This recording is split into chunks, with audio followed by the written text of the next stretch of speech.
Good morning, good morning, good morning, good afternoon, good evening, wherever you might be streaming from today. Whether you are watching me live or watching the replay, I just want to welcome you to Jesus, Joan, and Journal. We are in week 5. Yes, that is because July has a fifth week this year.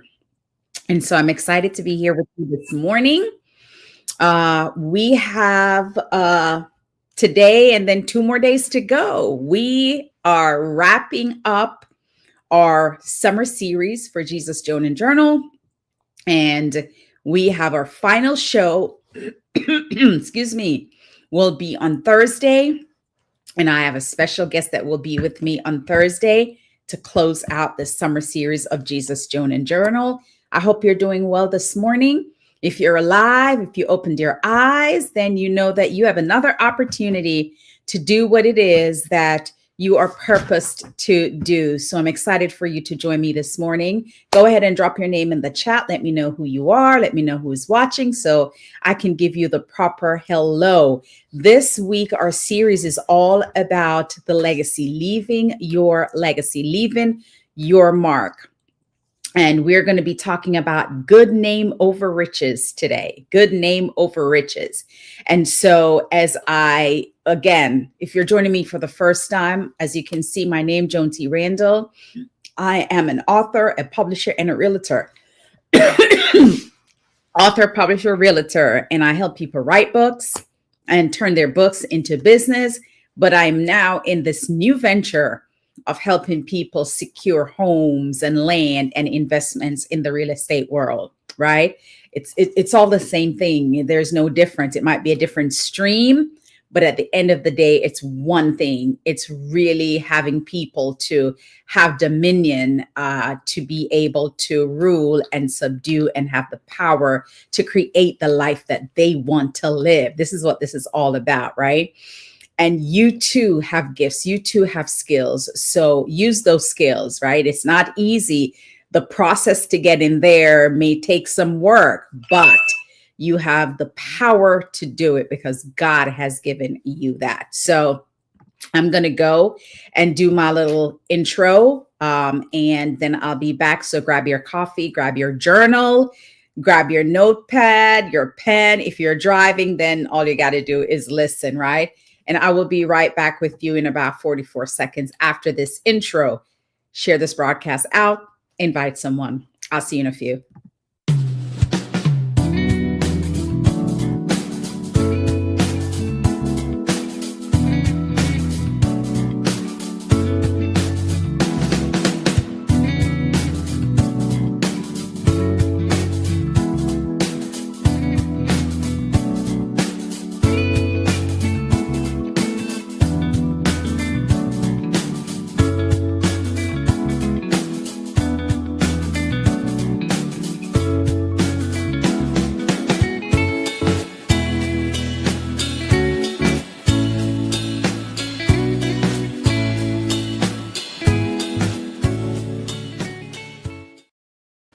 And we are back. Good morning. Good morning. I'm excited to have you join me this morning.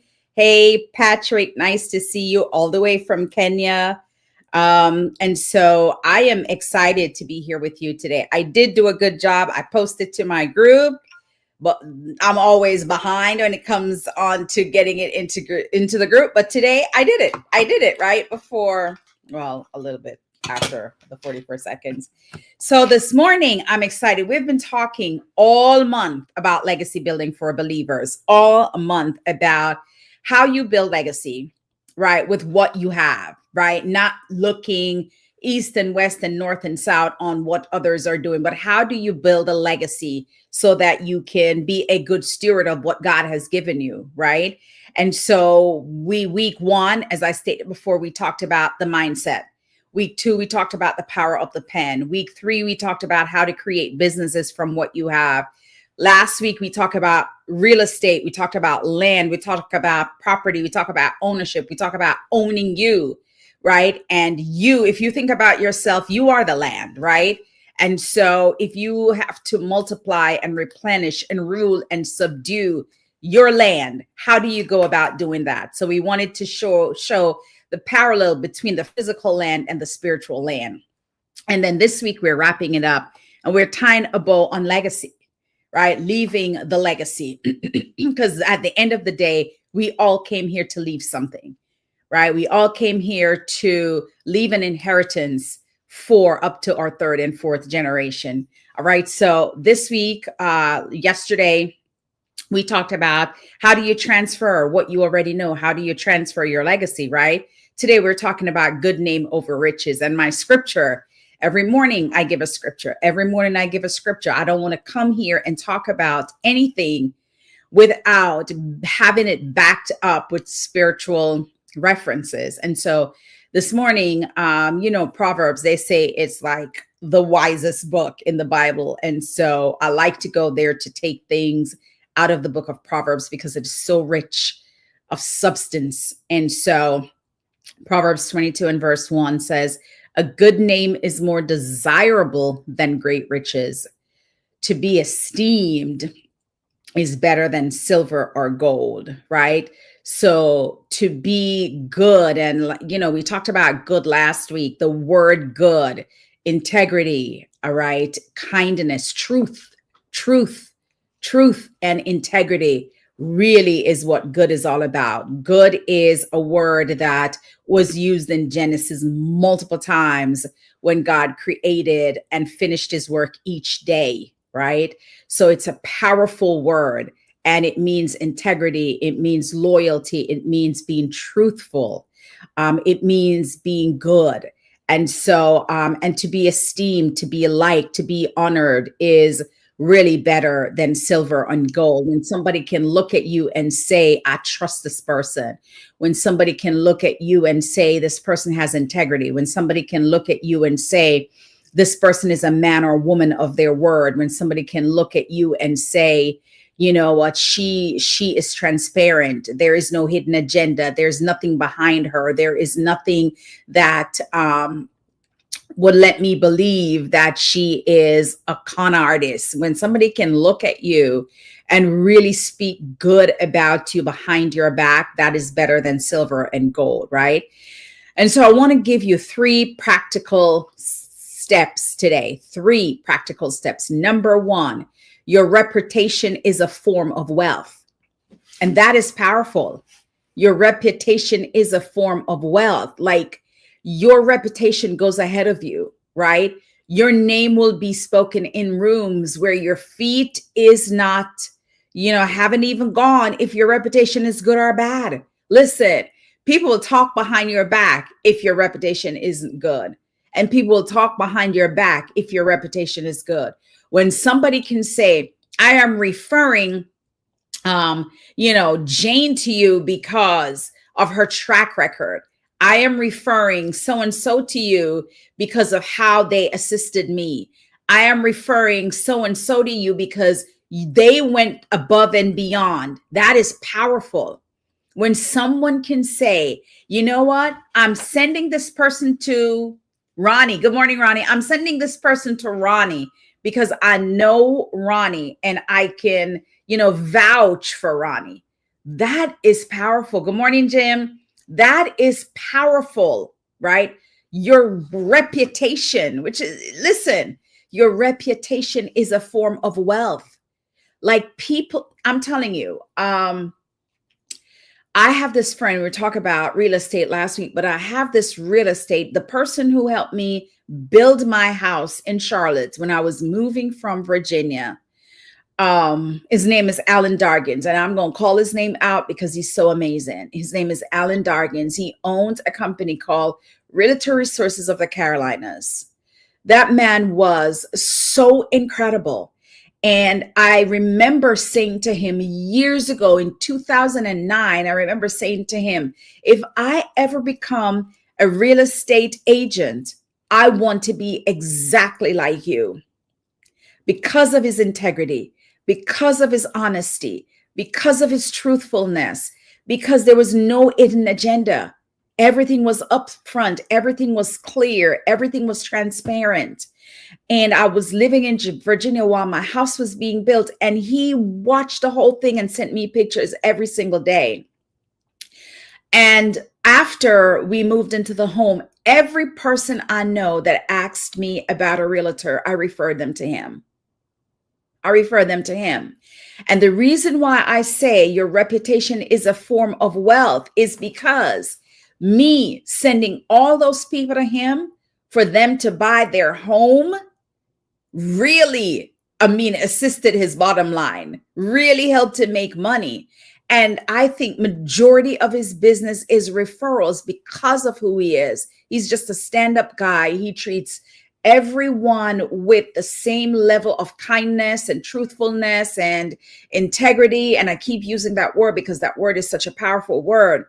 But when you can do the good you do, even when no one is watching, when you are kind, when no one is watching, when you are, you operate in truthfulness and in honesty, when no one is watching, that's integrity. And so I keep having to use it because that word is a truly powerful word, right? A good name opens doors money never can or money never could. Your name will open doors that money cannot. Opportunities will come your way. Favor will come your way. Blessings will come your way because of the name that you have established, right? You're not a grouch. You're not angry. You don't fly off the handle, right? For me, I'll be honest with you. And this is not for everyone, but for Joan T. Randall, I don't like people that use a lot of expletives and a lot of curse words. It doesn't sit well in my spirit. My spirit doesn't feel well. Well, I love you. Yes, I love you no matter what. But every time people just do it over and over again as if it is okay. Listen, I know it's a word. I know it's a word and there's no meaning to it. I get it. But that's just me. It does something to me. It's almost like you fire a shot and I have to keep blocking the shots, right? So every time you talk to me and you're using these words, I keep having to put up a thing to block the shots. But that's just me because it doesn't sit well in my spirit. I used to use that when I was younger. I never thought about it. I didn't care. You know what I mean? I was just like, whatever. But as wisdom and I get older and I get more mature and I get a little more refined, I don't like it. It's like cigarette. But that's just me, right? That's just a personal thing. So a good name opens doors money never could. Whether you're in business, whether you're in ministry, or it is about your family, your name is your brand. Good morning, Toyin. How are you, my friend? Coming from Nigeria this morning. Look at my African friends coming on. Good morning, Sister Cheryl. I'm telling you, look how powerful this is, right? I'm sitting in the United States and I have my Kenya friend on and my Nigerian friend on. How amazing is that? Like we all across the world, right? So whether in business, whether in ministry or family, your name is your brand and it speaks for you before you walk in the room. Like people have to be able to trust you. People have to be able to trust your word. Your word is your bond. Your word is your brand. You are the brand. People have to be able to trust you. And even if you make mistakes, good morning, Elder Lexi, even if you make mistakes, when you can own up to the mistake and say, you know what, I apologize. I am so sorry. I didn't mean to, or I made a mistake, or I made a bad judgment, or I did something that should never have been done. Like that goes a long way. But when you do something that is out of pocket and you fail to apologize, or you fail to say, you know what, I'm sorry, or you fail to say, let me fix this for you, then you have lost trust with that person. And the one thing I know is that when somebody says something about you that may not be that, what is the word I want to use? That makes your integrity comes into question, they will spread that faster than how they will spread that you're amazing. Do you know that? It is like if you do a survey, about a business and you give that business 1 star because you just did not like the service, and everybody else give this business 5 stars, right? So this business is getting 5 stars for years, and all of a sudden one person give this business a 1 star. Do you know that it reduces their 5 star like 10 times? Completely reduces it. So a 1 will take your business from a 5 star to like a 2.5 because somebody gave you a 1. Drastically reduces how good you are. It's the same thing with your name. It's the same thing about your integrity. Your integrity is the most powerful currency. Who you are, what you do, how you do it is the most powerful currency, right? And so don't try to get that 1. Stick to that 5 or even 4.5 because we're not perfect and we may not be able to please everyone. But don't get to the 1. And if you do, you got to work so hard because, like I was talking about that business, if they're at a 5-star review and they get a 1, it reduces it to about 2.5. They have to get about 50 or more 5 stars going forward to get back from 2.5 back to the 5.0. So while it takes 1 star to reduce your name to 50% reduction, it takes about 25 more 5-star to get you back to that 5. That is the power of integrity. That is the power of a good name. And I'm talking about good name because when we talk about legacy, we want you to understand that legacy is your name.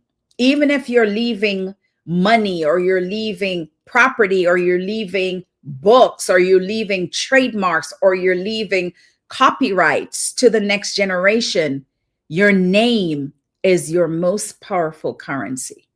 Good morning, Lady D. How are you? Nice to see you. So today for a declaration for point number 1, where I talk about your reputation is a form of wealth. And we don't think about that. We don't think about it. We are so caught up with wealth meaning money, wealth meaning stuff, wealth meaning things, that we don't stop to think that our name is wealth. Do you get it? Your name, your reputation, your brand, who you present yourself to be is a form of wealth. So for your declaration, my name carries weight because I walk in truth, excellence, and honor. And all of that wrapped up together means integrity.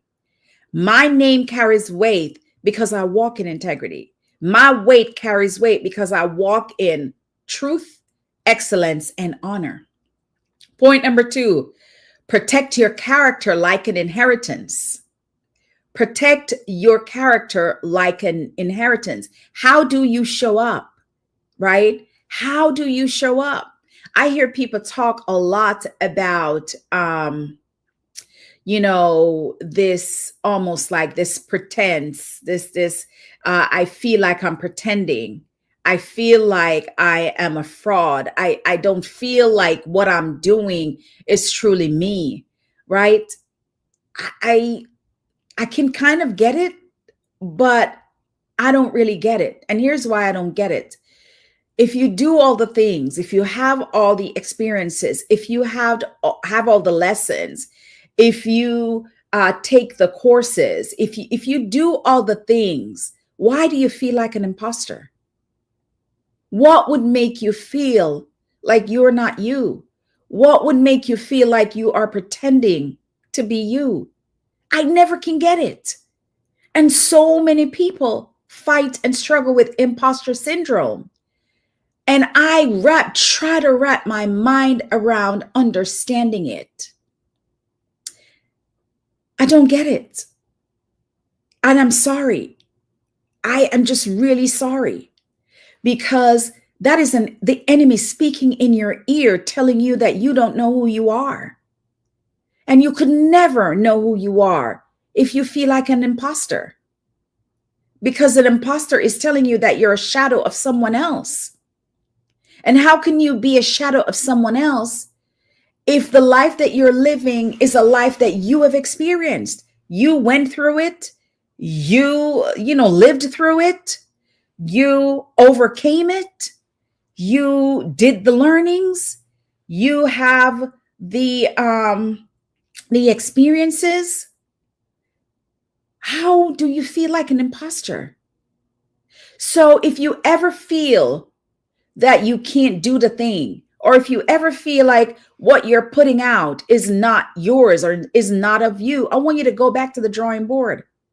I need you to go back into your mindset. I need you to go back. I need you to identify, where in my life did I feel like I was being someone other than me? Where did that start from? Where did I recognize that I don't know who I am? Because that's what imposter syndrome is. I fully don't know who I am, because I'm here doing the thing, but I don't feel like it is me.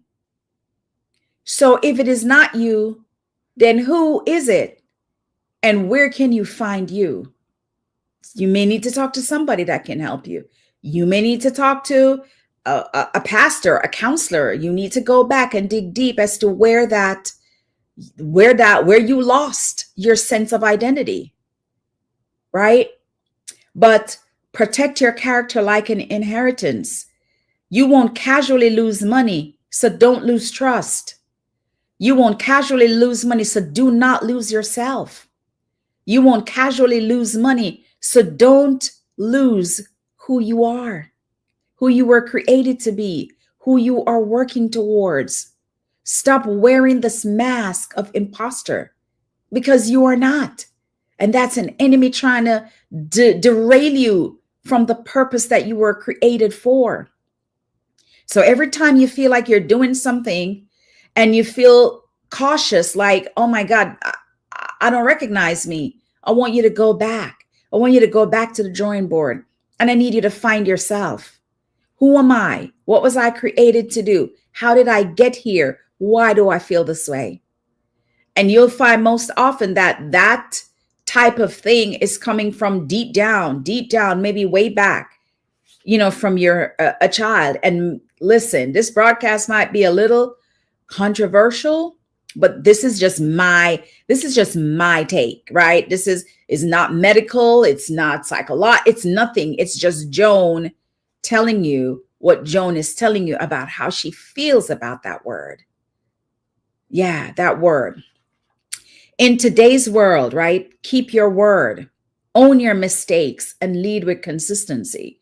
There are times when people will say, I don't know how I'm this way.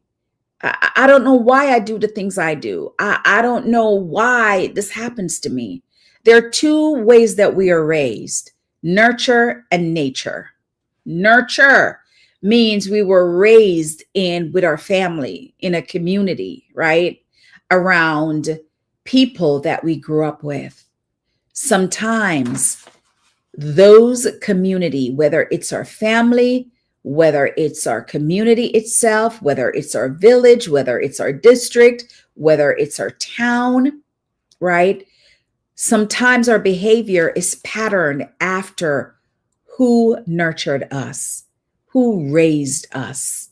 So that's why there are times when you see a pattern going on and on and on and on.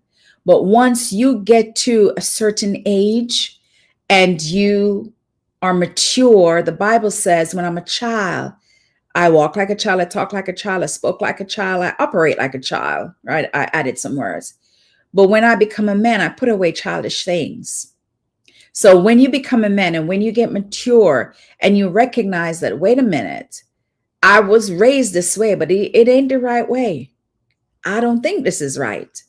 I saw my grandparents do this, but I don't know. I'm questionable. That's questionable. I saw my parents do this, but I have a hard time thinking that that's the right way. You make the decision for truth. You make the decision for honesty. You make the decision for excellence. You now make the decision for honor, right? So teach your children and your mentees that because you can be the generational curse breaker. You could be the one that started on the right path. You can be the one that stand up and say, no, it ends here, right? Let that be you, right?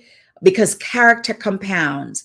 Character is like compound interest. It's like compound interest when you invest in something and you make a profit, and then the profit add to what you invest in. So you have a little bit more. That makes a profit. That profit is now added to the little bit more that you had. So now it's tripled.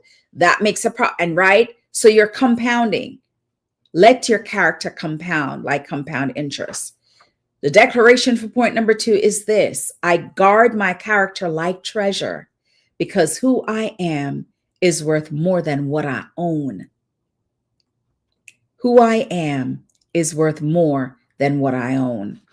The last point I want to make this morning is a good name leaves a legacy beyond the bank. A good name leaves a legacy beyond the bank. Riches may bless a generation. A good name can bless multiple. So riches may bless your generation that you leave it for, right? Your children's children.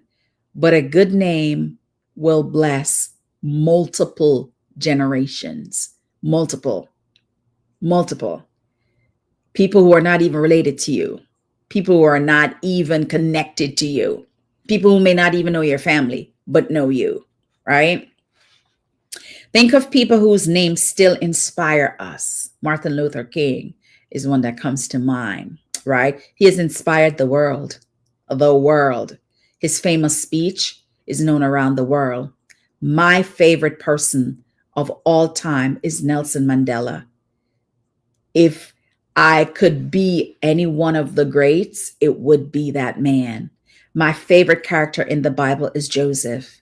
My favorite human outside of my parents and my children, but my favorite human that I look up to is Nelson Mandela. That's one of the greats. He has blessed the entire globe. You hear me? That man. So think of people who still inspire you. Find the one that inspires you the most. What is it about Nelson Mandela that inspires? I wrote a whole thesis on this man, Nelson Mandela, right? Because I loved him, because I love him so much. So it's not their bank account that we remember. We remember them by their impact, by their integrity, and by their influence. So think of who that person is for you. Think about their life, how they lived it, what they did. Drop a name in the chat if you have one of those person that you can think about that inspires you, right? And then I want you to ask yourself this: what will my name mean when I'm not in the room? What will they say about me when I'm not in the room? What will they say when I'm no longer on earth physically? What will people remember about me? It's powerful, right? The declaration for point number 3 is this: I am building a name that reflects God's glory and serves generations to come. A good name is more than a legacy. Yes, Lady D, it truly is. And then here, as I wrap up this morning, here is what I want you to write in your journal, right? When people hear my name, what do they think or feel? Listen, that is a powerful question to ask. When people hear my name, what do they think or feel? Jesus, that's a loaded thing to think about. And here's a part 2 to your journal prompt. What intentional choices can I make this week to protect or elevate my reputation? I want you to write that. What intentional choices can I make this week to protect or elevate my reputation? It may be you picking up the phone and calling someone and say, I'm sorry. Maybe it's you reaching out to someone that did you wrong, they did you wrong, but you pick up the phone and say, forgive me. There's nothing for them to forgive you for, but trust me, I have seen instances where that happened and the person on the receiving end broke down, and finally said, I am sorry. So you may need to write a letter. You may need to send an email, right? Maybe to protect your reputation, right? Maybe you don't have to do anything. Maybe you have a great reputation and then that's great. But you know what would be great? To ask somebody or your circle, what do you think about me? When you hear my name, what do you think about me? If they're honest, they'll tell you what they think about you. All right. So think about, what do I want to leave as my legacy where my name is concerned? That's all I have today. I will see you tomorrow, same time, same place. Don't forget, tune in on Thursday where I have my special guests coming on for us to close out the summer series of Jesus, Joan, and Journal. God bless you. Thank you for all of you that joined this morning. For those of you that will watch the replay, thank you so much for being with me. God bless you. I love you all. Make it a great day, right? And protect your name, right? You are not an imposter. You are purposed. You are powerful. You were created in the image of God, right? So make sure you stay true to who you are. God bless you. Peace.